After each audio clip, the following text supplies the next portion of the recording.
ஓம்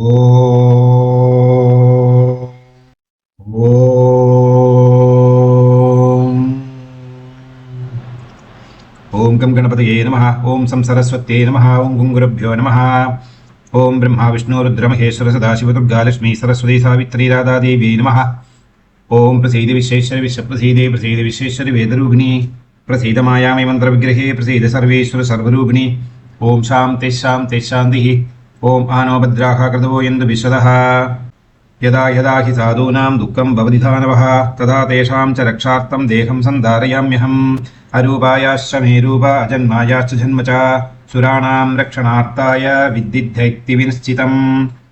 ॐ ज्ञानिनामपि चेतांसि देवी भगवती हि सा बलादाकृश्य मोहाय महामाया प्रयच्छति. दुर्गे स्मृता हरसि भीतिमशेषजन्तोः स्वस्ते हि स्मृता मतिमतीव शुभां ददासि. दारिद्र्यदुःखभयहारिणि कात्वधन्या सर्वोपकारकरणाय सदार्थचित्ता. सर्वमङ्गलमाङ्गल्ये शिवे सर्वार्थसाधिके शरण्ये त्र्यम्बके गौरि नारायणि नमोऽस्तुते. शरणागतदीनार्थपरित्राणपरायणे सर्वस्याप्तिहरे देवी नारायणि नमोऽस्तुते. सर्वस्वरूपे सर्वेशे सर्वशक्तिसमन्विते भयेभ्यस्त्राहिनो देवि दुर्गे देवी नमोऽस्तुते. सर्वबाधाप्रशमनं त्रैलोक्यसागिरेश्वरि एवमेव त्वया कार्यम् आत्मवैरिविनाशनं. रोगान्नशेषानवहंसि तुष्टाः हृष्टादुकामान् सकलानभीष्टान्. त्वामाश्रितानां न विपन्नराणां त्वामाश्रिताह्याश्रयतां प्रयान्ति. ॐ सदाशिवसमारम्भां शङ्कराचार्यमध्यमाम् अस्मदाचार्यपर्यन्तं वन्दे गुरुपरम्परां. सर्ववेदान्तसिद्धान्तगोचरं तमगोचरं गोविन्दं परमानन्दं सद्गुरुं प्रणतोऽस्म्यहम्. ஓம் ஸ்ரீ சத்குரு பரமாத்மனே நமோ நமः. பக்த கோடிகள் அனைவருக்கும் என்னுடைய நமஸ்காரம். அம்பாள் கருணையினாலையும் சமஸ்த குருதேவர்களுடைய அனுகிரகத்தினாலையும் நாம் இப்பொழுது ஸ்ரீ தேவி மகாத்மியம் என்கிறதான புனிதமான மகாஸ்தோத்திரத்தினுடைய அர்த்த மகாத்மியங்களை தெரிந்து கொள்கிறோம். நாம் இப்போ கற்றுக்கொண்டு வர்றது நவாங்கம் அப்படிங்கிறதான தொலைப்பில் 7 அங்கங்கள் நாம் கற்றுக்கொண்டோம். இன்னைக்கு 8வது அங்கம். இந்த அங்கத்துக்கு பேரு அஷ்டமாங்கம். இந்த அங்கத்துக்கு பேரு தியானம். தியானம் அப்படின்னா எல்லாருக்கும் ஒரு அதிசயத்தை ஊட்டும்படியான ஒரு மகா வார்த்தை. தியானம் அப்படின்னா என்னன்னு முதல்ல புரிஞ்சுக்கணும். அப்புறமா தான் எதை வச்சு தியானம் பண்ணணும்னு தெரியும். தியாயதே அனேன இது தியானம். அதுதான் என்னுடைய விக்கிரகம்.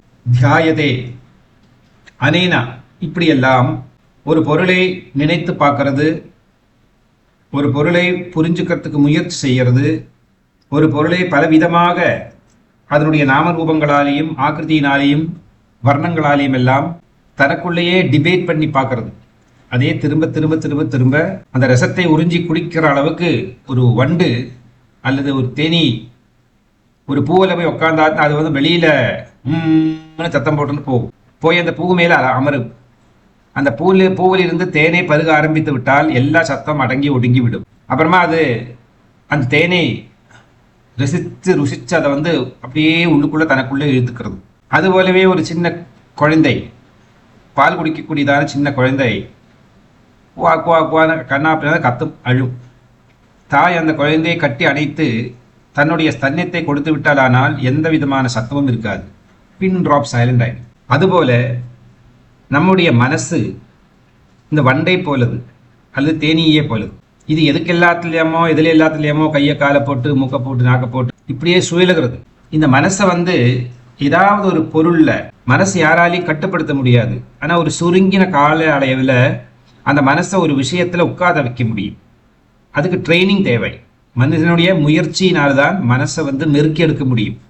காட்டில் இருக்கிற யானை யாருக்கும் சொன்னத்தை கேட்காது. நாட்டில் இருக்கிற யானை எல்லாருக்கும் சொன்னத்தை கேட்கும். முக்கியமாக அந்த பாகானுக்கு சொன்னத்தை கேட்கறது. ஏன் சொன்னதை கேட்கறது அப்படின்னா அதை சிவிலைசேஷன் பண்றா. அதுக்கு ட்ரைனிங் கொடுத்து பயமுறுத்தி அடிச்சு அதுக்கு விருப்பமான ஆகாரத்தை கொடுத்து பயங்கரமா அடம் பிடிக்கும். ஆனையை சட்டம் பண்றது பார்த்திருக்கீங்களோ? ரொம்ப விசேஷமாக இருக்கும். அவ்வளவு சீக்கிரம் ஒன்றும் நெருங்கி கொடுத்துடாது. பட்னி போடுவாத. பட்னி போட்டு அதுக்கு ரொம்ப பிரியமான ஐட்டத்தை பக்கத்துல கொண்டு போயிட்டு கொடுக்காம திருப்பி எடுத்துட்டு போவேன். அப்படியெல்லாம் அதை கண்ட்ரோல்ல கொண்டு கடைசியில தன்னுடைய ஒருவனுடைய சொல்லுக்கு மெருங்கி அது வாழும். இது போலதான் நம்முடைய மனசு. நாம் நினைக்கிற மாதிரி மனசை யாராலையும் கட்டுப்படுத்தவும் முடியாது, கண்ட்ரோல் பண்ணவும் முடியாது. இன்ன வரைக்கும் உலகத்தில் யாராலையும் முடிஞ்சிட்டு இல்லை. அவ்வளவு பெரிய சக்தி வாழ்ந்த ஒரு தத்துவம் இந்த மனசு. ஏன்னா மனசினுடைய பார்ட்டிகிள்ஸ் எடுத்து பார்த்தோம்னா எண்ணற்றது, இன்ஃபினைட் தான். பிரம்மாண்டத்தினுடைய சைஸ் ஆட்டமா தான் மனசு. அதனாலதான் மனசை பிரம்மாண்டம் அப்படின்னு சொல்ற ஒரு வழக்கமும் உண்டு. பிரம்மாண்டத்துக்கு சமந்தான் மனசு அப்படிங்கிறதான ஒரு பேரும் அதுக்கு இருக்கு. அப்பேற்பட்டதான ஒரு மனசை ஏதோ ஒரு பொருளை காட்டி, இந்த பொருளை நீ பருகிக்கொள், இந்த பொருளை நீ உபயோகப்படுத்திக் கொள்ளு, இந்த பொருளை நீ உன்னோட இஷ்டத்துக்கு போகம் பண்ணிக்கலாம் அப்படின்னு சொல்லி கொடுத்தா அது கொஞ்ச நேரம் விளையாடும், திருப்பி அங்கே போயிடும். குழந்தைகளுக்கு விளையாட்டு சாமானங்களை கொடுத்தோமானா அந்த பொருளை வைத்துக்கொண்டு ஒரு 5 நிமிஷம் 10 நிமிஷம் விளையாடும். அப்புறமா அந்த பொருளையெல்லாம் தட்டி விட்டு திருப்பி அது பாட்டு ஓடி வந்துடும், அம்மா அப்படின்னு கட்டி பிடிச்சு. இது சாதாரணமாக குழந்தைகள் பக்கத்தில் நம்ம பார்க்க முடியாது. இது போலவே தான் மனசு. நம்ம என்னமோ உட்காந்து கண்ணை மூடிண்டு கை கட்டி வாய் பொத்தி நடு எலும்பெல்லாம் ஸ்ட்ரைட்டா வச்சுட்டு கண்ணை மூடிண்டு உள்ளுக்குள்ள ஏதாவது கண்டெம்ப்ளேட் பண்ணோமானா, அது யாரும் தியானம் பண்ணி பார்த்தோமானா அது மட்டுமல்ல தியானம், அல்லது அதுவும் அல்ல தியானம். தியானம் செய்கிற பொழுது இன் ரியல் தியானத்தில் கண்ணை திறந்தே வைத்துக் கொள்ள வேண்டும், அல்லது கொஞ்சம் மூடி கொஞ்சம் திறந்து இருக்கக்கூடியதான பாவனையில வச்சுக்கொள்ள வேண்டும். பரிபூர்ணமாக கண்ணை மூடிட்டோமானா மனசு ஒரு நாளைக்கு கண்ட்ரோல் கிடைக்காது. This is for the starting time. பழக பழக பழக பழக அப்புறமா கண்ணை திறந்து வச்சிருந்தாலும் மூடி வச்சிருந்தாலும் it won't make a difference. வித்தியாசம் தெரியாத அளவுக்கு அது நமக்கு சொன்னது கேட்கும். ஆனால் சொன்னது கேட்குற வரைக்கும் தானே அதுக்கு பெரிய பெரிய அடி பிடி குத்தெல்லாம் குத்து இலவன். அதுக்கப்புறம் சின்ன ஒரு கொம்பை வச்சுட்டு போவான் இந்த காதுக்கு பக்கத்தில், அது இல்லைன்னா அந்த காலில் வச்சுட்டு போவான். அசங்க அது அப்படியே நின்றுட்டு இருக்கும். அந்த காலை மட்டும் அசைக்காத, மற்றதெல்லாம் அங்கெல்லாம் பண்ணும். பட் அதை மட்டும் அந்த காலை அந்த வடியை கீழே கூட தள்ளி போடாது. அதை மாதிரி தான் மெருக்கி எடுக்க வேண்டியதான ஒரு பொருள் தான் இந்த மனசு. அப்போ மகான்கள் மகர்ஷிகள் எல்லாம் தங்களுடைய முயற்சியில ஒரு சத்தியத்தை கண்டுபிடித்தார்கள்.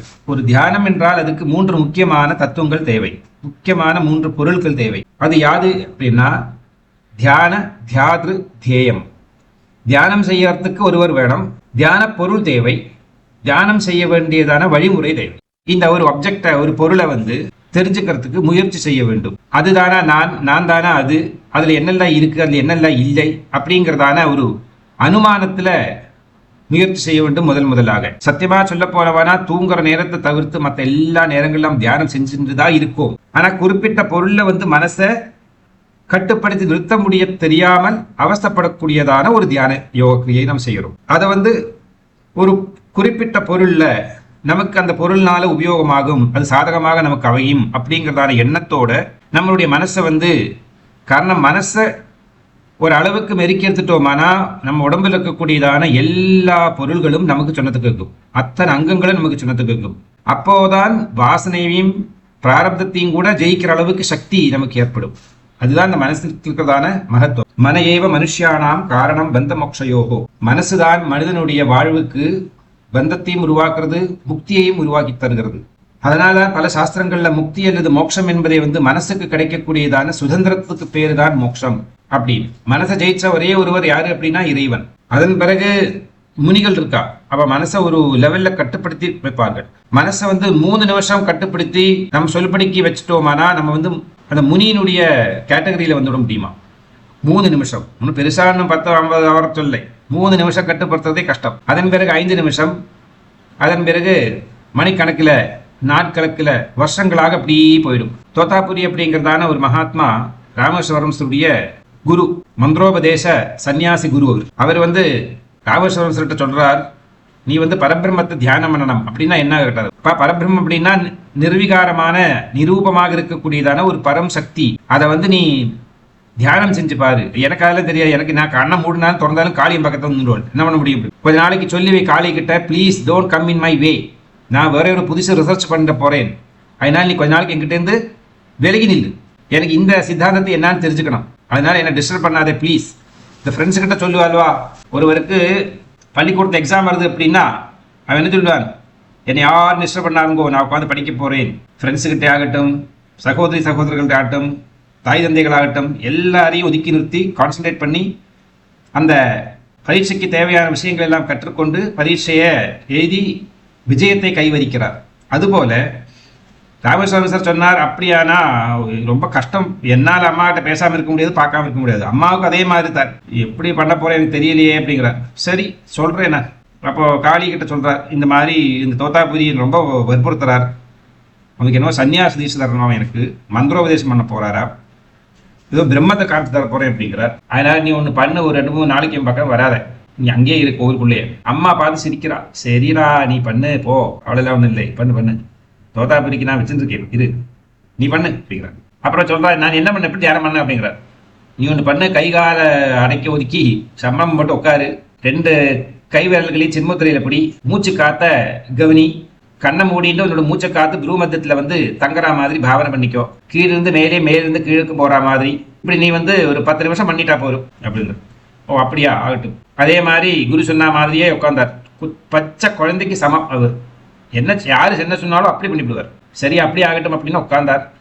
கண்ணை மூடினாய், கை கட்டி வாய் ஊத்தி சின்முத்ராவில் உட்கார்ந்து மூச்சு காத்த கவனிச்சு அது மூலாதாரத்திலேருந்து ஆத்னா சக்கரம் வரைக்கும் போய் 1 நிமிஷத்துக்குள்ள ஆத்னா சக்கரத்தை தாண்டி அது சித்தன மண்டலத்தில் சதாசிவனோட ஐக்கியமாயிருக்கு.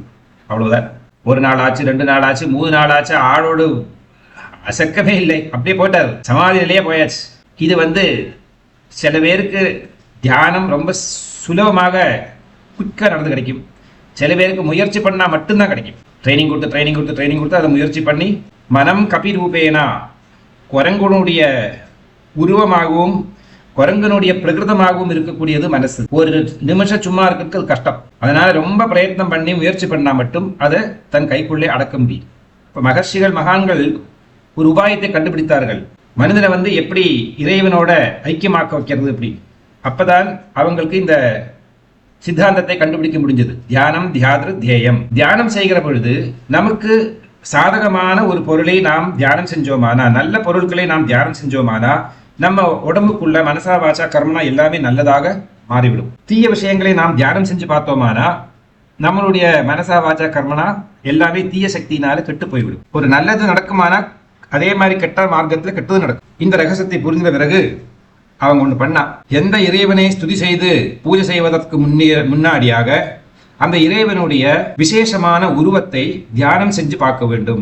மகாகணபதி எப்படின்னா ஒரு மாதிரி, சுப்பிரமணியன்னா இன்னொரு மாதிரி, பரமேஸ்வரன் அப்படின்னா ஒரு மாதிரி, மகாவிஷ்ணு அப்படின்றா இன்னொரு மாதிரி, ஸ்ரீகிருஷ்ணன் அப்படின்றா வேறொரு மாதிரி, காளி மகாகாளி பராசக்தி அப்படின்னா வேறொரு உருவத்துல, இப்படி அந்த எதை வச்சு தியானம் செய்ய வேண்டும் அப்படிங்கிறதுக்கு ஒரு மார்க்கத்தை கண்டுபிடிச்சார்கள். அதுக்குதான் சுகாசனம், வீராசனம், பத்மாசனம் போன்றதான ஆசனங்கள்ல அமர்ந்து முதல் பயிற்சி மூச்சு காத்த மட்டும்தான் கவனிக்கணும்.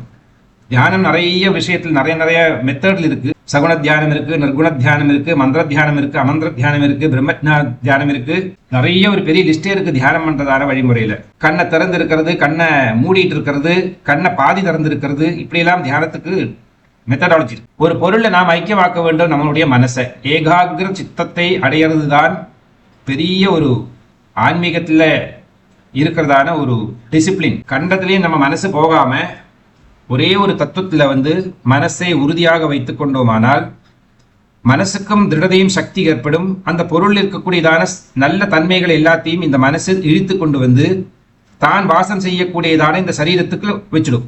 எப்படி தேனீகள்லாம் தேன் இருக்கக்கூடியதான புஷ்பங்களை பார்த்து பறந்து அங்க போய் உட்கார்ந்து அந்த தேனை தன்னுடைய காம்பினால உறிஞ்சி எடுத்துட்டு அப்புறமா சேகரிச்சு வச்சுக்கிறதோ தேன் கூட்டுக்குள்ள, அதுபோல நாம் தியானம் செய்கிற பொழுது இந்த மனசு என்பது இந்த வண்டுகள்ல தேனி பறந்து போய் ஒரு பூவில் போய் உட்கார்ந்து நல்ல நறுமணம் சகுணமான நிறைய தேன் இருக்கக்கூடியதான புஷ்பங்கள்.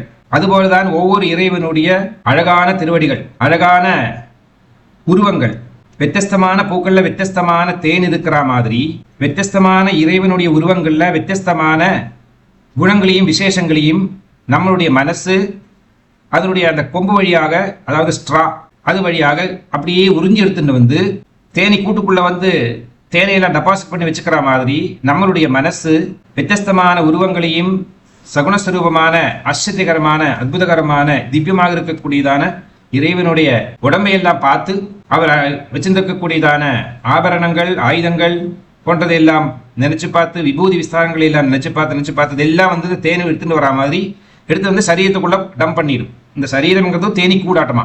இப்படிதான் தியானம் செய்யறதான வழிமுறை. பராசக்தியை தியானம் செய்ய வேண்டும். எதுக்காக அப்படின்னா அம்பாள் பலவிதமான நாம ரூபங்கள்ல தெரியப்படக்கூடியவள். அபரிமிதமான எண்ணற்ற செயல்கள் செஞ்ச மகா தத்துவம் நிறைந்ததான மகா திரிபுர சுந்தரி. அந்த சக்தியை நாம் எப்படியெல்லாம் தெரிந்து கொள்ள வேண்டும் என்பதற்காக ஒவ்வொரு புஸ்தகங்கள் ஒரு மாதிரி எல்லாம் இருக்கும். ஒரு 20-21 ஸ்லோகங்கள் அம்பாளுடைய திருவுருவத்தை தியானம் செஞ்சு பார்க்க சொல்றார். இதனால நம்மளுடைய மனசு, சரீரம், புத்தி, சிந்தனைகள், அந்த கரணத்தில் இருக்கக்கூடியதான மனசு, புத்தி, சித்தம், அகங்காரம் எல்லாம் சுத்தி அடைகிறது. நாம் யார் ஒருவரை நினைத்திருக்கிறோமோ அவர்களுடைய அந்த சக்தியை நமக்குள்ள இழுத்துக்கக்கூடியதான ஒரு தன்மை ஏற்படுகிறது.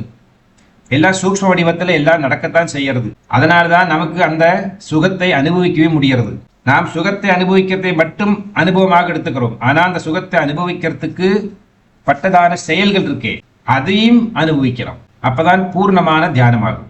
அதன் பிறகு இந்த தியானம் செய்வதனால இருக்கிறதான பலஸ்ருதி, இப்படி மொத்தமாக 34 ஸ்லோகங்கள் இருக்கக்கூடியது இந்த தியானம். ஆனா தியானம் பண்ற நேரத்துல 3 பொருள்கள் தான் இருக்கணும், 4வது ஒரு பொருள் இருக்கக்கூடாது. அப்ப தியானம் செய்யக்கூடியவர்கள் தியானம் செய்கின்றதான பொருள், அந்த பொருளை தியானம் செய்வதற்கு உபயோகப்படுத்தக்கூடியதான மந்திரங்கள், கிரியைகள், யோகங்கள், இந்த மாதிரி எல்லாத்துக்கும் சேர்த்தா 3வது. அப்படி 3 பேர் சேர்ந்ததான ஒரு ட்ரையாங்கிள் பிரின்சிபிள், திரிபுடி ஸ்வரூபம் தான் தியானம். தியானம் மாதர்மே மதுகைடபக்னி மகிஷ பிராணாபகாரோத்யமே கேலா நிர்மல தூம்ரலோச்சனவதே ஹே சண்டமுண்டார்தினி நிஷேஷீகிருத ரக்த பீஜ தனுஜே நித்யே நிசும்பாபஹே சும்பத்வம்சினி சம்ஹராசு துரிதம் துர்கே நமஸ்தே அம்பிகே. பிரதம ஸ்லோகம். அம்பாள் எப்படி தியானம் பண்ணி பார்க்கணும்னு சொல்றது இந்த மந்திரத்துல. மாதர்மே, மாதாக்களுக்கெல்லாம் மாதாவாக இருக்கக்கூடியவள், பிரபஞ்சத்திற்கிறதான அனைத்து ஜீவராசிகளுடைய பிறப்புக்கும் யாரு காரணமாக இருக்கார்களோ மூல பிரகிருதி என்கிறதான அனைத்து மாதர்களுக்கும் மாதாவாக இருக்கக்கூடியவள். மாதாவான உன்னை, மாதர்மே என்னுடைய அம்மா அப்படிங்கிறதான ஸ்தானத்தை கொடுத்து, மதுகைடபக்னி, மதுவையும் கைடபன் அப்படிங்கிறதான 2 அரக்கர்களையும் கொன்றவள். மகிஷ பிராணாபகாரோத்தியமே, மகிஷனுடைய பிராணனை அபகரணம் பண்றதுக்கு முயன்றவள். உத்தியமம் அப்படின்னா முயற்சி. மகிஷனுடைய பிராணனை அபகரணம் செய்வதற்காக அவதார ரூபம் எடுத்து வந்த மகிஷாசுரமர்தினி என்கிறதான பரமேஸ்வரி. ஹேலா நிர்மித தூம்ரலோச்சனவதே ஹேச்சண்டமுண்டார்தினி. இந்த தூம்ரலோச்சனன் அப்படிங்கிறதான அரக்கனை பராசக்தி விசித்திரமாக தன்னுடைய ஒரு விசேஷ சக்தியினால, ஹேலா நிர்மிதமான சக்தியினால அந்த தூம்ரலோச்சனனை வதம் செஞ்சதான சண்டமுண்டார்தினி, சண்டன் முண்டன் அப்படிங்கிறதான 2 அரக்கர்களையும் நிர்தயம் நிகிரகம் செஞ்சதான அந்த பராசக்தி ஸ்வரூபிணிய, அந்த காளி ஸ்வரூபிணிய நான் தியானம் செய்கிறேன். நிஷேஷீகிருத ரக்த பீஜ தனுஜே, ரக்த பீஜன் அப்படிங்கிறதான அரக்கருடைய உடம்பிலிருந்து சிந்தக்கூடியதான ரத்தங்களை எல்லாம் உறிஞ்சு குடிச்சு ஒரு சின்ன டிராப் கூட பூமியில கீழே விழாம பார்த்து கொண்டவள். முதல்ல விழுந்துடுத்து, அப்புறமா தெரிஞ்சு போச்சு இந்த ரக்த பீஜனுடைய சாமர்த்தியம் என்ன அப்படின்னு. அதனால் நிஷீஷீகிருதம், கொஞ்சம் கூட ஒரு திருப்சம், ஒரு பொட்டு கூட கீழ் விழாத அளவுக்கு அந்த ரத்தத்தை பூராவும் உறிஞ்சி குடிச்சு கூடியதா தன் முரம்போல் இருக்கக்கூடிய தன்னுடைய நாக்கு அப்படிங்கிறான். சிரசுக்கு மேல அவனுடைய அம்பாளுடைய கழுத்துக்கு மேல அவனை தூக்கி அங்கிருந்து வாளால வெட்டுறா. தன்னுடைய நாக்கால காட்டி அந்த ரத்தத்தை பூராவும் குடித்து விடுறாள். அவனுக்கு ஜென்மம் இல்லாம பண்றதுக்கு பண்ணதான வேலை. நித்தே நிசும்பாபகே, நித்தியமானவளே, நிசும்பன் அப்படிங்கிறதான அரக்கனை கொன்றவளே, சும்பத்வம்சினி, சும்பனை வதம் செய்தவள், துவம்சம் செய்தவள். சம்ஹராசு துரிதம் துர்கே நமஸ்தே அம்பிகே, சர்வவிதமான துரிதங்களிலிருந்தும் ஆபத்திலிருந்தும் என்னையும் எங்களையும் காப்பாற்றுகின்றதான தாயே பராசக்தி அம்பிகா ஸ்வரூபிணியானவனுக்கு என்னுடைய நமஸ்காரம். உன்னை நான் இவ்வளவு அரக்கர்களையும் கொன்றதான மகாபலசாலியான மாதஸ்வரூபத்தில் உன்னை நான் தியானம் செய்கிறேன். என்னுடைய தியான நேரத்தில், தியான முகூர்த்தத்தில், தியான வடிவமாக எனக்கு பிரத்யட்சமாக உன்னுடைய திவ்யமான இந்த உருவத்தை காண்பித்து கொடுப்பாயாக. நான் கண்களாலையும் பார்க்க வேண்டும், மனசனாலையும் பார்க்க வேண்டும், என்னுடைய உடம்பில் இருக்கக்கூடியதான ஒவ்வொரு ரோம கூபங்களும் பார்க்க வேண்டும். 50 ட்ரில்லியன் செல்ஸ் இருக்கு நம்மளுடைய உடம்புக்குள்ள. அப்படி ஒவ்வொரு செல்லுக்குள்ளேயும், ஜீவாம்சத்துக்குள்ளேயும் உன்னுடைய இந்த உருவம் நான் தரிசிக்க வேண்டும். அதனால உன்னை மாதஸ்வரூபமாக நான் பார்க்கிறேன் அப்படிங்கிற ஒரு சுகமான ஆசனத்தில் அமர்ந்து அம்பாளுடைய இந்த திருவுருவத்தை டிரா பண்றார், உருவாக்குறார். அவராகவே அவனுடைய தியானம் வழியாக தியான சக்தி, தியான கோல் அல்லது ஒரு பிக்சர் வரைக்கிறது என்ன பண்ணுவார், ஒரு பென்சில் இல்லைன்னா பெண்ணை வச்சுக்கொண்டு ஒரு பேப்பரில் அந்த இமேஜை கிரியேட் பண்ணி கொடுக்குறார் அல்லவா. அது மாதிரி மனசு என்கிறதான எழுத்தாணி பனை ஓலையில எழுதுற மாதிரியும், ஒரு பெண்ணை வைத்துக்கொண்டு புஸ்தகத்தில் காகிதத்தில் எழுதுற மாதிரியும் மனசை வைத்துக்கொண்டு இந்த பராகாசத்துல, சிதாகாசத்துல, இதயாகாசத்துல அம்பாளுடைய இந்த விசித்திரமான அற்புதகரமான உருவத்தை இந்த சாதகன் அல்லது இந்த மெடிடேட்டர் அப்படி பிக்சர் பண்ணி பார்க்கிறார், எழுதி பார்க்கிறார், வரைஞ்சு பார்க்கிறார். இங்க எழுத்தாணி என்னது? மனசு. அந்த மனசனால பராசக்தியினுடைய இந்த திருவுருவத்தை அமைக்கிறார். எப்படி பார்க்கிறார் அந்த தேவிய? அஷ்டௌ புஜாங்கீம் மகிஷஸ்ய மர்தினீம் சசங்க சக்ராம் சரசூலதாரிணீம் தாம் திவ்ய யோகீம் சகஜாத வேதசீம் துர்காம் சதா சரணமகம் பிரபத்யே. அஷ்டௌ புஜாங்கீம், 8 புஜங்கள் இருக்கக்கூடியவளாக பார்க்கிறார். பராசக்திக்கு, மகாகாளிக்கு, மகாதுர்காவுக்கு ஏன் அஷ்டபுஜங்கள்? அஷ்ட திக்குகள் இருக்கல்லவா நமக்கு. நம்மளை ஒட்டி, நாம் இருக்கிற இடத்தை ஒட்டி, நம்மளுடைய பூமியை ஒட்டி எல்லாமே அஷ்ட திக்குகள் இருக்கு. East west north south. அதே மாதிரியே ஈஸ்ட்டும் சவுத்துமா மீட் பண்றது, சவுத்தும் வெஸ்ட்டுமா மீட் பண்றது, வெஸ்ட்டும் நார்த்துமா மீட் பண்றது, நார்த்தும் ஈஸ்ட்டுமா மீட் பண்றது. இப்படி 8 குவார்டர்ஸ், 8 திக்குகள். அந்த 8 திக்குகளைத்தான் அம்பாள் தன்னுடைய அஷ்டபுஜங்களாக பக்தனுக்கு முன்னாடி காமிச்சு கொடுக்கிறார். அப்போ ஒருவன் எந்த இடத்துல ஒளிந்திருந்தாலும், எப்பேற்பட்டதான யுத்தம் செஞ்சாலும் இந்த அஷ்ட திக்குக்குள்ளதான் இருப்பார்கள். இனி தச திக்கு இருக்கு, மேல ஒண்ணு இருக்கு, கீழே ஒண்ணு இருக்கு, அழகு இருக்கட்டும். அஷ்ட திக்குகள் தான் மெயின். அஷ்டதிக் பாலகளை வைத்துக்கொண்டு, அஷ்டதிக் கஜங்களை வைத்துக்கொண்டு இந்த பிரபஞ்ச பரிபாலனம் செஞ்சு வராள். நமக்கும் நம்ம உடம்புல மொத்தம் 12 பாகம் இருக்கு நம்மளுடைய உடம்புல. அதுல 8 பாகங்கள் ரொம்ப முக்கியமானவைகள். இந்த 8 திக் பாகங்கள் தான் அல்லது 8 அங்கங்கள் தான் நமக்கு நிறைய இடையூறுகளை உண்டாக்குறது. இந்த 8 விதமான அரக்கர்கள் அவங்களுடைய லிஸ்ட். அதுபோல நம்மளுடைய உடம்புக்குள்ள இந்த அஷ்ட வக்ரங்கள் அல்லது அஷ்ட வியூகங்கள் ரொம்ப பெரிய பெரிய பெரிய அனிஷ்டங்களை நமக்கு உருவாக்கி தருது வாழ்க்கையில. அதையெல்லாம் அழிப்பதற்காகத்தான் அஷ்டபுஜங்களிலேயும் அஷ்ட ஆயுதங்களை வைத்துக் கொண்டு அம்பாளை தியானம் செய்ய சொல்கிறார். அஷ்டௌ புஜாங்கீம் மகிஷஸ்ய மர்தினீம், மகிஷனை மர்தனம் செய்தவள், மகிஷனுடைய சிரசுக்கு மேல தன்னுடைய பாதத்தையும் சூலத்தையும் வைத்து அமர்த்தவள். மர்தினி, மர்தனம் பண்றது ஸ்டாப் பண்றது, சவுட்டுறது. மகிஷத்தினுடைய அந்த தலையில தன்னுடைய பாதங்களை தூக்கி வைக்கிறார் தேவி. அம்பாள் மகிஷனுடைய இந்த தலையில பாதத்தை தூக்கி வைக்கிற நேரத்துல பரமேஸ்வரன் சொல்றார், ஆஹா ஆஹா ஆஹா, என்ன அதிசயம், என்ன அதிசயம். அந்த பாதத்தை என்னுடைய மார்ல வைக்க வேண்டியதல்லவா இந்த அரக்கன், கோர அரக்கன், மகா பாவி, அவனுடைய சிரசுல கொண்டு வைக்கிறாளே என் பராசக்தி அம்மா அப்படின்னு பரமேஸ்வரன் பொறாமப்படுறாராம். இந்த மகிஷம் பண்ணின புண்ணியம் கூட நான் பண்ணலையோ அப்படின்னு சந்தேகமா இருக்கு அப்படிங்கிற பரமேஸ்வரன் பொறாமப்படுற அளவுக்கு அம்பாளுடைய பாதம் அவ்வளவு சிறப்படைந்தது. அந்த பாதத்தை மகிஷனுடைய சிரசில வைத்து அமர்த்தராள் தேவி. மகிஷஸ்ய மர்தினீம் சசங்க சக்கராம் சர சூல தாரிணீம். சங்கம், சக்கரம், சரம் அண்ட் சூலம், இதை 4 புஜங்களிலாக தரித்து கொண்டிருக்கக்கூடியவள். இங்க மகாலட்சுமி ஸ்வரூபிணியானவள். மகிஷாசுரனை மகாலட்சுமி தானே வதம் செய்கிறாள். இங்க நாராயணி மகாலட்சுமிங்கிறதான உருவத்துல அம்பாளை தியானம் பண்ணி பார்க்க சொல்றது இந்த சாஸ்திரம். அதனால்தான் சசங்க சக்கரம், மகாவிஷ்ணு விஸ்வசாஸ்திரநாம சசங்க சக்கரம் சகரீத குண்டலம் சபீத வஸ்திரம் சரசீருஹேக்ஷணம் சஹார வக்ஷஸ்தல சோபி கௌஸ்துபம் நமாமி விஷ்ணும் சிரசா சதுர்புஜம். அங்க மகாவிஷ்ணுவோட தியானத்துல அப்படி நம்ம தெரிஞ்சுப்போம். இங்க மகாலட்சுமி ஸ்வரூபிணியானவள் சசங்க சக்கராம் சர சூலதாரிணீம், சூலத்தையும் சரத்தையும், சரம் என்றால் அம்பு, சசங்க சக்கரம் சக்கராயுதம், சங்கம் போன்றதான ஆயுதங்களை எல்லாம் வைத்துக்கொண்டு அந்த சதுர்புஜங்கள்ல பக்தன் தியானம் செய்யக்கூடியவன் அம்பாளை நினைத்து பார்க்கிறார். பிறகு தாம் திவ்ய யோகீம் சகஜாத வேதசீம், தாம் அந்த அம்பாள் எப்படி தோன்றுகிறாளாம் அல்ல எப்படி தோன்றுகிறாளாம், திவ்ய யோகீம், ஒரு மகா பெரிய திவ்ய யோகி. திவ்யம் அப்படின்னா புனிதத்திலேயும் புனிதம். யோகீஸ்வரியாக, ஒரு யோகம் அல்லது யோகேஸ்வரன் அல்லது யோகேஸ்வரி அல்லது யோகினி அப்படின்னா என்ன அர்த்தம் அப்படின்னா, எல்லாம் தனக்குள்ளே இழுத்து கொள்ளக்கூடியதான தன்மை யாருக்கு இருக்கோ அவருக்கு யோகி என்றதான பெயர். யோகி தியானம் செய்கிற நேரத்துல தன்னை இந்த பிரபஞ்சத்துல லயித்து விடுகிறான். பிரபஞ்சம் இந்த யோகியை அணைத்துக் கொள்ளுகிறது. அப்படி 2 பேருமா சேர்ந்து இணையிற சாயுஜத்துக்கு பேரு தான் யோகம். இங்க திவ்யம் அப்படின்னா புனிதமான என்னெல்லாம் பொருள்கள் உலகத்துல இருக்கோ, முக்கியமாக இந்த அஷ்டமங்கல திரவியங்களை பத்தி நாம் இதுக்கு முன்னாடி கத்துண்டோம். அதுபோல திவ்யத்திலையும் திவ்யமாக இருக்கக்கூடியதான என்னெல்லாம் இருக்கோ இந்த பிரபஞ்சத்துல, அதோடெல்லாம் சேர்க்கை, அதெல்லாம் சேர்கின்றதான ஹப், ஒரே ஒரு இடத்துல எல்லாம் மிக்ஸ் ஆகிறது. அதனால அதுக்கு திவ்ய யோகீம் அப்படி. திவ்ய யோகீம் சகஜாத வேதசீம். சகஜாத வேதசீம், ஜாதவேதன் அப்படின்னா அக்னி பகவான். அக்னியில்தான் வேதம் உற்பத்தி ஆகிறது. அதாவது பரமேஸ்வரன் தான் அக்னி ஸ்வரூபம். அந்த பரமேஸ்வரனுடைய மூச்சு காத்து தான் வேதங்கள். அதைத்தான் இங்க வந்து வேதம் என்பது வந்து அக்னியில் உற்பத்தியானது. வேதம் அக்னியில் உற்பத்தியானது அப்படின்னா இன்னொரு அர்த்தம் என்ன அப்படின்னா, அக்னிக்கு சூடு ஜாஸ்தி, தாபத்தினுடைய இன்னொரு வேர்ஷன் தான் தபம். தபஸ் பண்ற நேரத்தில் சூடு அதிகமாகும் உடம்புல.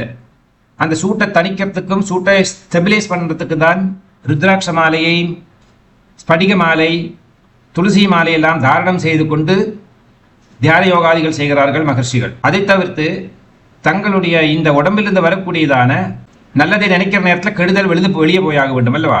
அந்த கெடுதல் வெளியில போகிறதுக்கு 2 விதமாக முயற்சி பண்ணும். ஒன்று, கீழ் துவாரம் வழியாக மலம் மூத்திர விசர்ஜனம் பண்ணக்கூடிய துவாரங்கள் வழியாக போக முயற்சி பண்ணும். 2, கோபதாபங்கள் வழியாக வெளியே போக முயற்சி பண்ணும். மகர்ஷிகள் மகான்கள் எல்லாம் தங்களுடைய மனுஷனா பிறந்தா போகமோகத்துக்கு அடிமையாகி வாழ்ந்து ஆக வேண்டும். போகமோகம் அவனுடைய ரைட்டு, பர்த் ரைட். ஆனா சாதனா காலங்கள்ல இந்த மாதிரி தபம் பண்ற சமயத்துல எல்லாம் வந்து போகத்துக்கு எல்லா விதமான போகம், முக்கியமாக மைதுனம், ஆப்போசிட் செக்ஸோடு இருக்கக்கூடியதான அனுபவிக்கிறதான போக சுகம், இது அனுபவிக்க வழி இல்லை. ஆனா அந்த எனர்ஜியை வெளியே கொண்டு வந்தும் ஆக வேண்டும். அதுக்கு சிரோமணி யோகம் அப்படிங்கிற ஒரு யோகம் இருக்கு, அது செய்வார்கள். அது அல்லாதவன் என்ன பண்ணும் அப்படின்னா கோவித்துக் கொள்வார்கள். கோபம் வழியாக இந்த ஊர்ஜ சக்தியை வந்து அவங்க வெளியே விட்டுடுவா. அதனால்தான் எத்தனை பெரிய சௌமியமான மகர்ஷியானாலும் எப்பாவது ஒருக்காவதும் கோவித்துக் கொள்வார். கோபம் வழியாக அது வெளியே போறது. கோபத்தினுடைய ஒரு முக்கிய சித்தாந்தமே அதுதான். அன்ஃபுல்ஃபில்டு டிசையர்ஸ் ஏதாவது ஒன்று இருந்தா அதுதான் எக்ஸ்ப்ளோட் ஆகிறது. இந்த வால்கானிக் எரப்ஷன் இருக்கல்வா, அக்னி பர்வத்தை இந்த பொட்டி தரிக்கிற மாதிரி, அப்படி கோபதாபங்கள்னால அதை வெளியே விசர்ஜனம் செய்து விடுவார்கள். 3வது ஒரு நல்ல வழி இருக்கு, ப்ராப்பர் எர்த்திங். எலக்ட்ரிசிட்டியில வேலை பண்ற வாக்கெல்லாம் தெரியும், இந்த எர்த் அடிக்கும் சொல்லுவாங்க தெரியுமா? தண்டர் போர்ட் நடக்கிற டைம்ல எல்லாம் அவர் எர்த்துக்கு ஒரு லைன் கொடுப்பா, கீழே ஒரு செம்பு கம்பி பூமியில இறக்கி விடுற மாதிரி. அதுதான் இந்த மகான்களுடைய யோக தண்டம். ஒரு யோக தண்டத்தை தங்களுடைய கரத்துல வைத்துக் கொண்டிருப்பார்கள் தெரியுமா? இந்த கரத்துக்கு 3 பார்ட் இருக்கு. தோளோட ஒட்டின்னு இருக்கக்கூடிய ஒரு பாகம், அப்புறம் தோல்ல இருந்து விட்டு வரக்கூடியதான ஒரு பாகம், அதன் பிறகு மணிக்கண்டத்திலிருந்து கையினுடைய அங்குலியங்கள் வரை இருக்கக்கூடிய ஒரு பாகம். அப்படி 3 பாகங்கள் இருக்கு. இந்த தோல்ல இருந்து மணிக்கண்டு வரையும் இருக்கக்கூடியதான இடத்துல யோக தண்டத்தை வைத்துக் கொள்வார்கள். ஒரு சித்தாந்தம் இருக்கு இதுக்குள்ள. சுவாமி விவேகானந்தர் தான் எடுத்து சொல்லுவார் இந்த மகாத்மத்தை. அவர் தண்டத்துக்கு பதிலாக தன்னுடைய கரத்தினாலேயே இந்த இடத்தை தொட்டுப்பார். பசிக்காது, காவதாபங்கள் இருக்காது, கோபதாபங்கள் இருக்காது, எல்லாம் அழிஞ்சு விடும். இங்க ஒரு மசில் இருக்கல்வா, அந்த மசிலையும் அந்த கிரந்தியையும் சேர்த்து தொட்டுட்டோமானா அந்த பலன் கிடைக்கும். விவேகானந்த சுவாமியினுடைய சித்திரப்படத்தை பார்த்தெல்லாம் தெரியும் உங்களுக்கு. இப்ப கை எப்படி கட்டி வச்சிருப்பார், வலது கைப்பத்தியை வந்து இடது கையினுடைய அந்த மிடில் போர்ஷன்ல வைத்து அமர்த்தி இருப்பார். அதே மாதிரி இடது கையினுடைய அங்குலியங்களால வலது கையினுடைய அந்த மிடில் போர்ஷன் வந்து அமுத்தின்னு இருப்பார். இது அவருடைய யூஸ்வலான போஸ். இது வந்து யோக தண்டத்துக்கு சமம். அப்படி யோக தண்டம் வழியாக எர்த்திங், அது கீழே தள்ளி விட்டுடுவார் என்னுடைய சக்தியை. அப்போ ஷாக் அடிச்சு இந்த பாடிக்கு எந்த டேமேஜும் வராது. இப்படி எல்லாம் இருக்கு தியானத்துல. எனிவே, நம்ம அதை பத்தியெல்லாம் கவலைப்பட வேண்டாம். அம்பாளை வந்து மகிஷாசுரனுடைய சிரஸுக்கு மேல அம்பாள் தன்னுடைய பாதத்தை வைத்துக்கொண்டு சூலம், சக்கரம், சங்கம், கதை, பத்மம் போன்றதான அஷ்ட புஜங்கள்ல அஷ்ட விதமான ஆயுதங்களை வைத்துக் கொண்டிருக்கக்கூடியதான அந்த உருவத்தை பார்த்தாலே போரும். அதுதான் தியான வடிவம். இப்போ நான் வந்து இந்த ஸ்லோகங்கள் எல்லாம் செப்பரேட்டாக ரெக்கார்ட் பண்ணி போடுறேனே, அதில் வந்து ஒரு கவர் பிக்சர் போட்டிருக்கேன். மொத்தத்தில் இந்த பிரம்மாண்டத்தில் வந்து மகிஷனுடைய சிரஸ்க்கு மேலே சூலத்தால் குத்தின்னு இருக்கிறதான அஷ்டபுஜங்க சுரூபணியான இந்த துர்காதேவி, மகாலட்சுமி சுரூபணி, மகிஷாசுரமர்தினி, அந்த உருவத்தை தான் தியானம் செய்யறது. அப்படி சகஜாதவேதசீம், ஜாதவேதம் அப்படின்னா அக்னியிலிருந்து உருவானதான வேதஸ்வரூபம், வேதஸ்வரூபிணி, காயத்ரி, சாவித்ரி, சரஸ்வதி அப்படிங்கிறதான பேர்ல தெரியப்படுகிறது. அதனால்தான் பரமேஸ்வரன் வந்து அக்னியை தன் கரத்திலே வைத்துக் கொண்டிருக்கக்கூடியவர். அக்னிஸ்வரூபமானவரே இந்த பரமேஸ்வரன் தான். அதாவது திரிபுரா ரகசியம் அப்படின்னா ஒரு ரகசியம் இருக்கு, சிவசக்தி சம்பாத ரகசியம் சொல்லி ஒன்று இருக்கு. அதுல சிவனே தான் இந்த ஜீவனாக வந்து அம்பாள் அப்படிங்கிறதான பராசக்தியினுடைய கர்ப்பபாத்திரத்துக்குள்ளே நுழைந்து அங்க ஒரு குழந்தையாக வளர்ந்து வெளியே வந்து அதே தாயாரனால பாராட்டப்பட்டு சீராட்டப்பட்டு வளர்த்தப்பட்டு அந்த தாய்க்கு திரும்ப பணிவிடை செய்யக்கூடியதான ஒரு நிலையை இந்த சிவனே உருவாக்கி கொள்கிறார். அதுதான் இருக்கிறதான பியூட்டி. என்ன ஜீவசத்து என்பது வந்து சிவனை சேர்ந்தது. சப்த தாதுக்கள்ல நம்ம படிச்சிருப்போம், அதெல்லாம் டீட்டெயிலா படிச்சாச்சு. 9 சக்கரேஸ்வரிகள் இருக்கல்வா ஸ்ரீ சக்கரத்துல, அது உள்ள இருக்கக்கூடியதான 9 திரிகோணங்கள் இருக்கு. 5 4 அங்கேயும் வியாக்கியானம் பண்ணிருக்கேன். ஒவ்வொரு வாரத்துக்கும் திரும்ப அதே வியாக்கியானம் பண்ணிட்டு இருந்தோமானா we will not be able to move forward. அதனால மின்னார்த்தத்தை கேட்கறனால நோட் பண்ணி வச்சுக்கலாம். அதனாலதான் சகஜாத வேதசீம், அக்னியோடு சேர்ந்து அக்னி குண்டத்திலிருந்து பிறந்தவள், அக்னியை போல ஜொலிக்கக்கூடியவள். அதனால்தான் தபம் பண்ற நேரத்துல சூடு உடம்புல ஏற்படும். அந்த சூடு அந்த அக்னி ஸ்வரூபம் சக ஜாதவேதசீம் துர்காம் சதா சரணமகம் பிரபத்தே. அப்பேற்பட்டதான அந்த துர்கையினுடைய திருவடிகள்ல சதா சர்வ நேரமும் நான் சரணம் அகம் பிரபத்தியே, நான் சரணடைகிறேன். என்னுடைய சரணாகதி துர்காதேவியினுடைய திருவடிகளில் இருக்கிறது. அந்த இடத்துல நம்மளுடைய துஷ்ட விசாரங்கள் எல்லாமே மகிஷனுடைய உருவத்துக்கு சமமானது.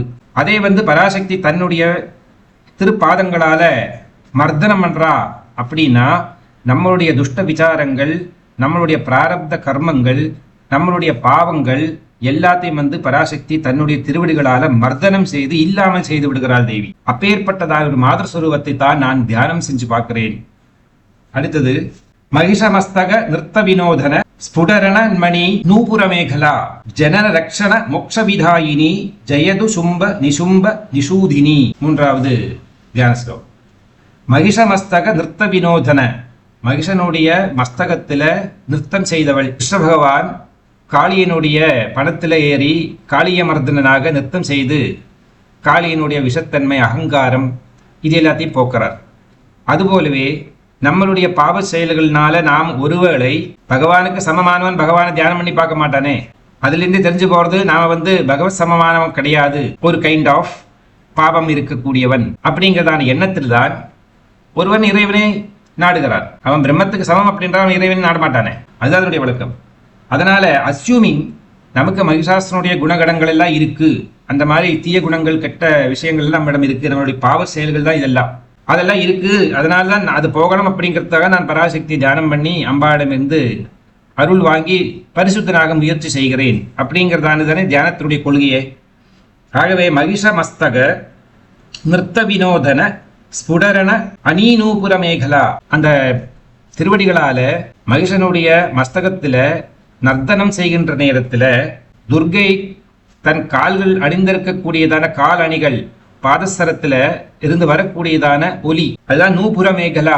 32 மணிகள் இருக்கு அம்பாளுடைய பாதத்துல போட்டு இருக்கக்கூடியதான் 2 பாதசரத்துல. துர்கை காளி என்றெல்லாம் வர நேரத்துல சலங்கைன்னு பேரு இருக்கு. ராஜராஜேஸ்வரி சுரூபமாக நேரத்தான் பாதசுரன்னு சொல்ல முடியும். இந்த பாத அணிகலத்துல 32 மணிகள் இருக்கு. அந்த 32 மணிகள்ல அபரிமிதமான ஞானம் கொட்டி கிடக்கிறது. அதனால்தான் அம்பாளுடைய திருவடிகளை தியானம் செய்கிறவர்களுக்கு அபரிமிதமான ஞானம் அவர்களிடம் உற்பத்தியாகும். நாம் எதை தியானம் செய்து பார்ப்போமோ அதனுடைய reflection will be on us.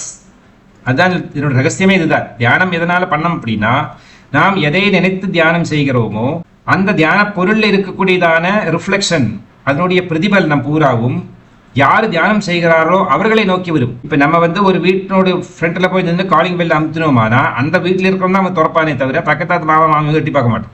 எட்டி பார்க்குற சுபாவம் ஜனங்களுக்கு உண்டு.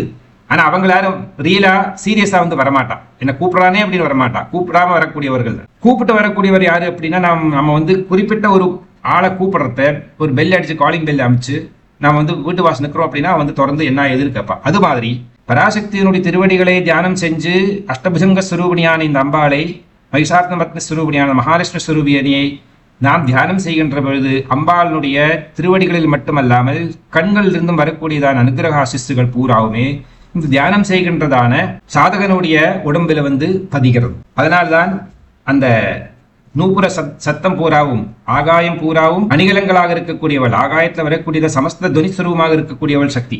ஜனன ரக்ஷண மோக்ஷவிதாயினி, ஜனன ரக்ஷணம் ஜனங்களை எல்லாம் ரட்சிக்கக்கூடியவள், ரட்சையை கொடுத்து அவர்களுக்கு மோட்சத்தை தானம் செய்யக்கூடியவள். ஜனன ரக்ஷண மோக்ஷவிதாயினி, மோட்சத்தை விதானம் செய்யக்கூடியவள். எப்பேற்பட்டதான மோட்சம் கிடைக்க வேண்டும், அதுதான் விதானம்னு பேர். இதுக்கு சாலோக்கியம், சாமீப்பியம், சாரூப்பியம், சாயுஜ்யம், கைவல்யம், இது 4 மோட்சம் பிளஸ் 1 5 மோட்ச பதங்கள் தான். அதை தவிர்த்து புண்ணிய பூமியில அம்பாளுடைய 108க்கு மேற்பட்டதான சக்தி பீடங்கள், மகாவிஷ்ணுடைய பஞ்சபத்ரி பஞ்சதாமங்கள், பரமேஸ்வரனுடைய 5 தாமங்கள், பஞ்சகேதாரம், பஞ்சபத்ரி இப்படிலாம் இருக்கு. இப்படி ஒவ்வொரு தெய்வங்களுக்கும் தேவதைகளுக்கும் தேவிமாருக்கும் அவங்களுடைய பிரசன்ஸ் இருக்கக்கூடியதான இடம் அவங்களுடைய சக்தியினால பரிபூர்ணமாகிறது.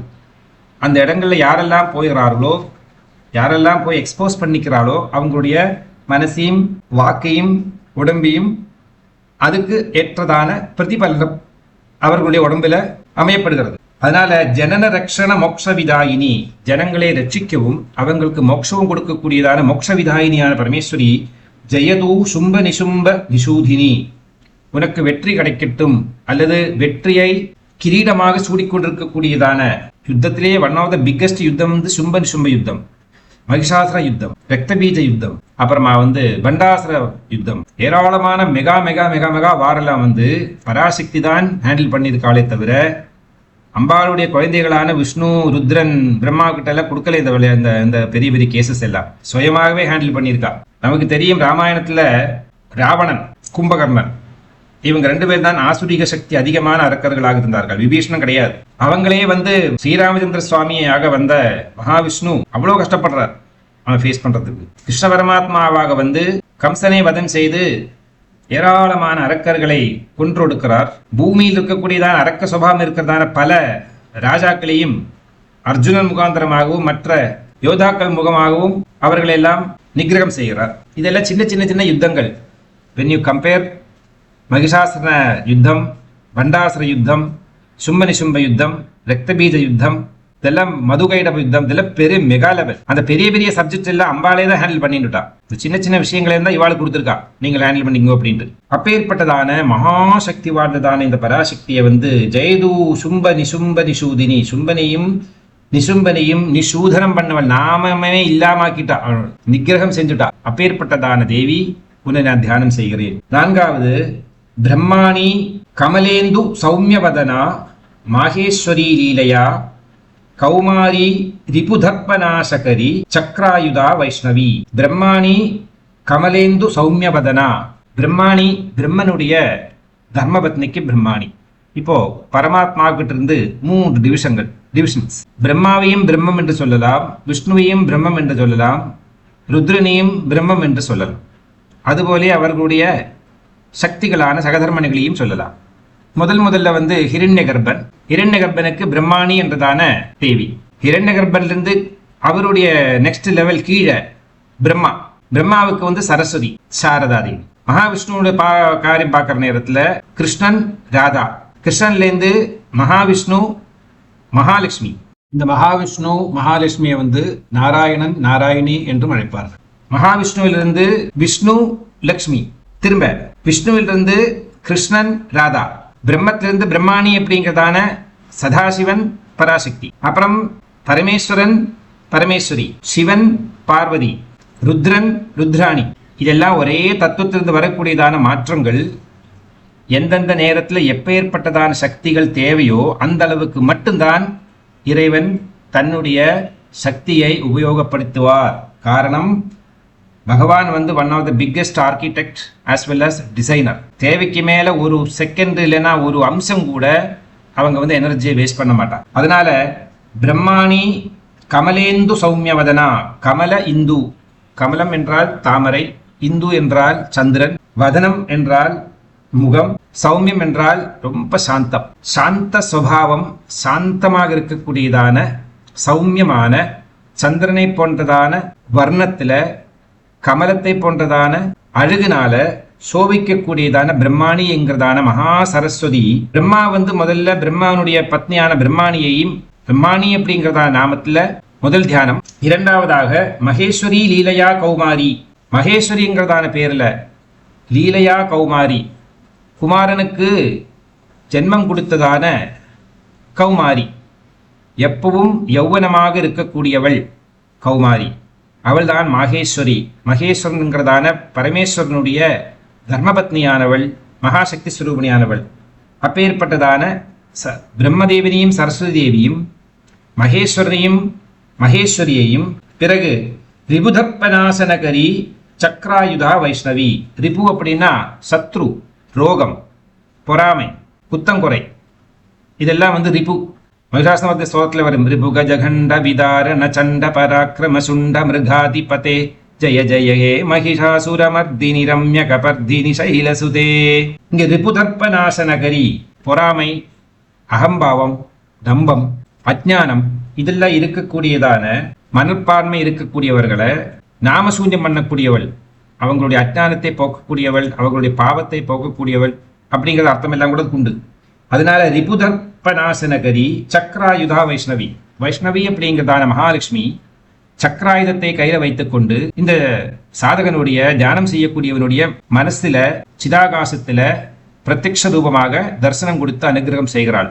ஸோ அவன் தியானம் செஞ்சு பார்க்குற நேரத்தில் பிரம்மதேவனும் சரஸ்வதி தேவியும் பரமேஸ்வரனும் பரமேஸ்வரியும் மகாவிஷ்ணுவும் மகாலட்சுமியுமாக 6 பேரை ஒரே கண்ணால ஒரே மனக்கண் வழியாக பார்க்கிறார். இங்க கௌமாரி அப்படிங்கிறதா நாமத்தை உபயோகப்படுத்துகிறார்கள்.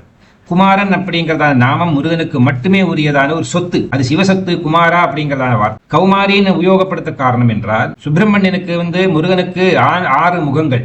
இந்த 6 முகத்துக்கும் சேர்ந்த ஒரே ஒரு சக்தி சுப்பிரமணிய சுரூபமான முருகப்பெருமான். அதுபோல உடம்பு 6 முகங்கள். அதுபோலவே பக்தன் அல்லது சாதகன் அல்லது சீடன் அல்லது தியானம் செய்யக்கூடியவர் மனசு என்கிறதான ஒரே ஒரு முருகனுடைய உடம்பை வைத்துக்கொண்டு 6 திவ்ய சக்தி சுரூபணிகளான இந்த பரமேஸ்வர சுரூபத்தை, சிவசக்தி சுரூபத்தை, பிரம்மா சரஸ்வதி, மகேஸ்வரன் மகேஸ்வரி, மகாவிஷ்ணு வைஷ்ணவி அப்படிங்கிறதான 6 தத்துவங்களை 6 திவ்ய சுரூபங்களை தன்னுடைய ஒரே ஒரு மனக்கண்ணுனால தர்சனம் செஞ்சு பரம திருப்தியை அடைந்து அந்த திவ்ய சட்சக்திகளுடைய அனுகிரகத்தை தன்னுள்ளே வாங்கிக் கொள்கிறான். தன்னுடைய இதயபத்மம் என்கிறதான அந்த தேனீக்கூட்டுக்குள்ள அடைத்து விடுகிறான். அப்போ நம்மளுடைய இந்த சரீரத்துல வரக்கூடியதான வாசனை, சரீரத்துல வரக்கூடியதான மூச்சுக்காத்து, சரீரத்தில் இருக்கக்கூடியதான எல்லாமே தேன் போல மணக்கிறது, தேன் போல உபயோகப்பிரதமாகிறது.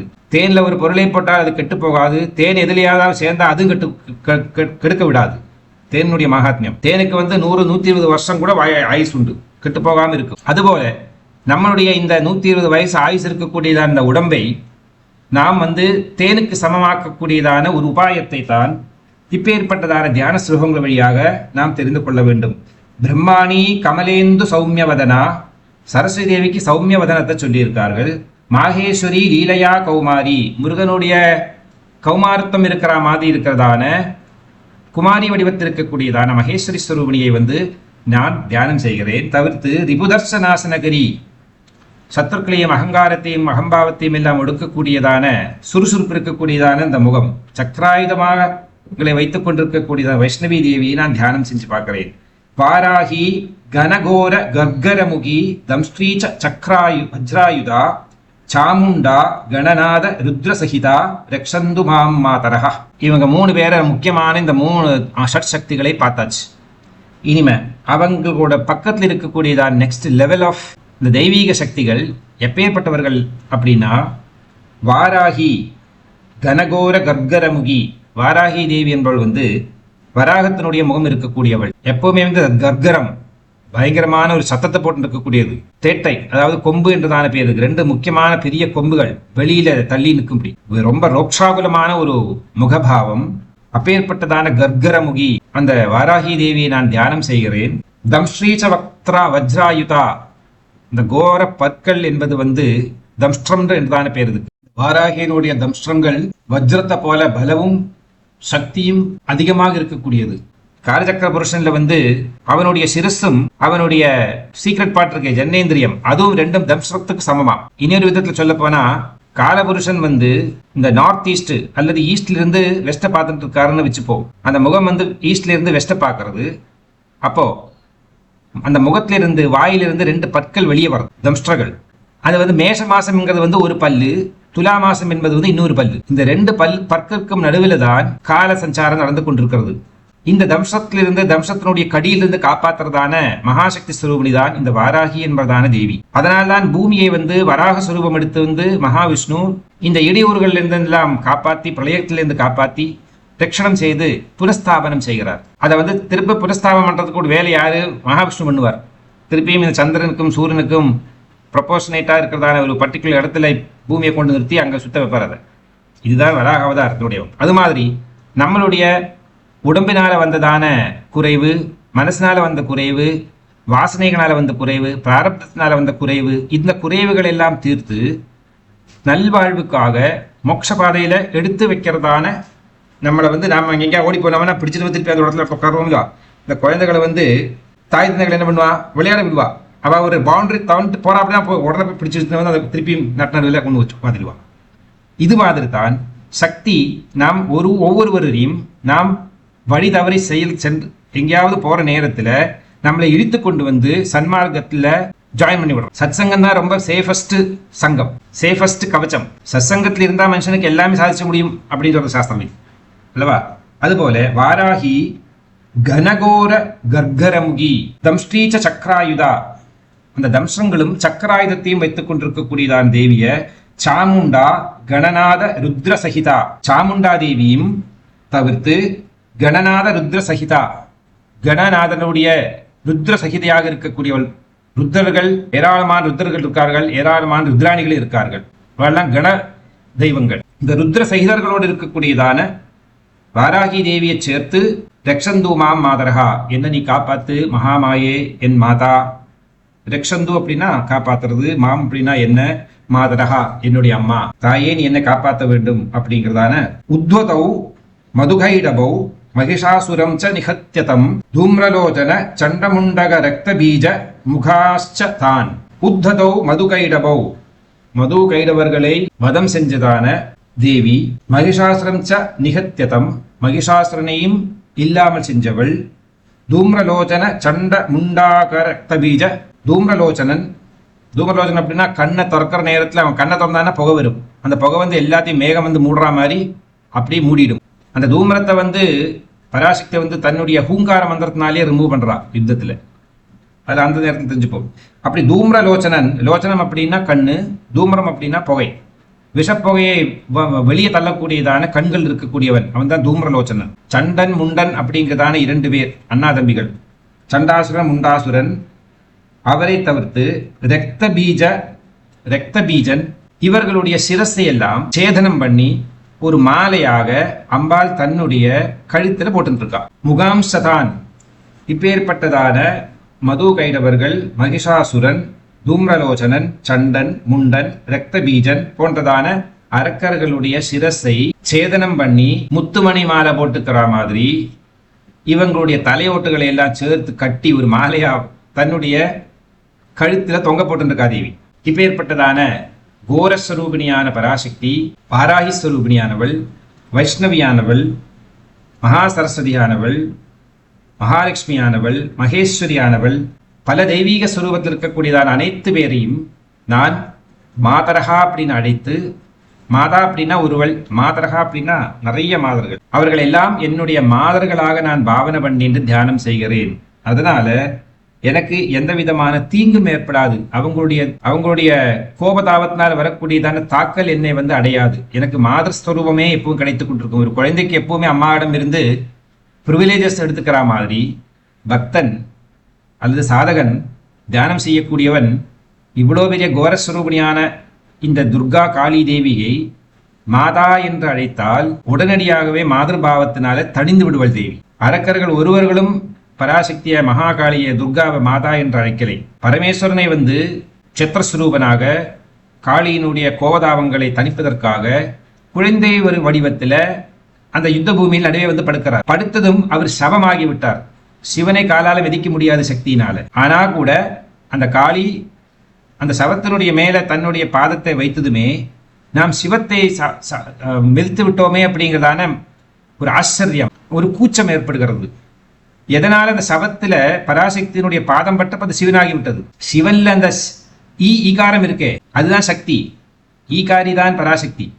அந்த எடுத்துட்டோமா சவன் தான் பேர் வரும், சிவன் பேர் இருக்காது. அம்பாளுடைய பாதம் எப்ப இருக்கா அந்த சவத்தினுடைய உடம்புல பட்டுதோ, அந்த குழந்தையினுடைய மாறுல பட்டுதோ, உடனடியாகவே அது சிவனாகிவிட்டது. கப்புக்குன்னு பிடிச்சிட்டா அந்த பாதத்தை. எவ்வளவு பெரிய அரக்கர்களுடைய சிரஸ்லையும் மாறிலையும் பட்ட இந்த பாதம் அவதான் கொடுத்து வச்சிருந்தா. இருந்தா கூட அந்த பாதத்தை நான் என்னுடைய இதே பத்மத்தில் வாங்கின்றேன் அல்லவா, அப்படி நான் இப்ப சிவனாகி விட்டேன் அப்படின்னு பரமேஸ்வரனை நான் தன்யனாகி விட்டேன் அப்படிங்கிறது. அவ்வளவு உத்தமமான பராசக்தியினுடைய திருவடிகளை, பாதங்களை நாம் தரிசனம் செஞ்சு கொண்டே அம்பாளை தியானம் செஞ்சு, அம்பாள் எவ்வளவு பெரிய கோரஸ்வரூபணியானாலும் நமக்கு கவலை இல்லை. மாதா என்று அழைத்தா போதும். மாதா என்ற நாமத்துக்கு அம்பாள் உருகி விடுவாள். அப்படி உடனடியாகவே மாதிர்பாவம் வரும். ஒரு குழந்தை வடிவத்துல நாம் கோரஸ்வரூபணியான அம்பாளை, காளியை கூட அம்மா என்று அழைத்து விட்டால் தணிந்து விடுவாள். ஆதிசங்கர் பகவத்பாதரும் இதே ட்ரிக்கத்தான் யூஸ் பண்றார். கோரவனத்துல இரவு நேரம் தனியா நடக்கிற நேரத்தை சுடலபத்திரகாளி சங்கரனோட விளையாடணும் அப்படின்னு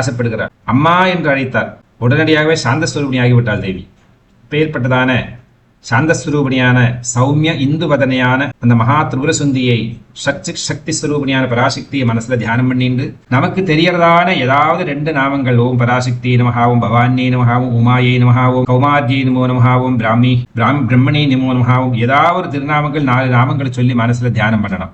ஒரு முக்கியமான ரகசியம் இருக்கு ஆன்மீகத்துல, அது என்னன்னு தெரிஞ்சுப்போம். அப்ப ரொம்ப ஈஸியா போயிடும். பராசக்தி, மகாவிஷ்ணு, பரமேஸ்வரன் இவங்க 3 பேர் தான் முக்கியமான இந்த ஈஸ்வரத்தன்மை இருக்கக்கூடியவர்கள். மோட்சத்தை பிரதானம் செய்ய சக்தி இருக்கக்கூடியதான தெய்வங்கள் 3 பேர். முகுந்தா, முக்தி நிலையா, மூல விக்கிரக ரூபிணியே நமோ நமஹ. அம்பாளை எப்படி பூஜை செய்ய வேண்டும் என்றால் அதுக்கு ஒரு வழிமுறை இருக்கு. ரொம்ப சிம்பிள். ஸ்மரணை, சும்மா ஸ்மரணம் பண்ணணும் பராசக்தியை, அவ்வளவுதான்.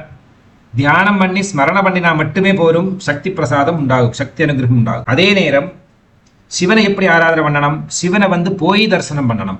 சிவன் கோவில்ல போய் தரிசனம் பண்ணணும். சிவனை நாம் சென்று தரிசனம் செஞ்சா மட்டும்தான், அதுதான் சிவ பூஜைக்கு மகத்துவம். அப்பதான் பரமேஸ்வரனுடைய பரிபூர்ண அனுகிரகம் கிடைக்கும்.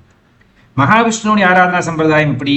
நாம ஜபம். ரொம்ப சுருக்கமா சொல்ல போனா பகவானுடைய திருநாமங்களே சொல்லுகிறது. மகாவிஷ்ணுடைய அனுகிரகம், பிரீதி உண்டாகும். பரமேஸ்வரை தியானம் செஞ்சு பார்க்கறது, அனுகிரகம், ஆசீர்வாதம் உண்டாகும். பரமேஸ்வரனை கோவில்ல போய் தரிசனம் பண்ணி பரமேஸ்வரனுடைய தரிசனத்தை பிசிக்கலா போய் பார்க்க, அப்பதான் பரமேஸ்வரன் அனுகிரகம் கிடைக்கும். இப்படி 3 விதமான முக்கிய சம்பிரதாய ஸ்வரூபம். சக்திக்கு ஸ்மரணை, விஷ்ணுவுக்கு நாமஜபம், பரமேஸ்வரனுக்கு தர்சனம்.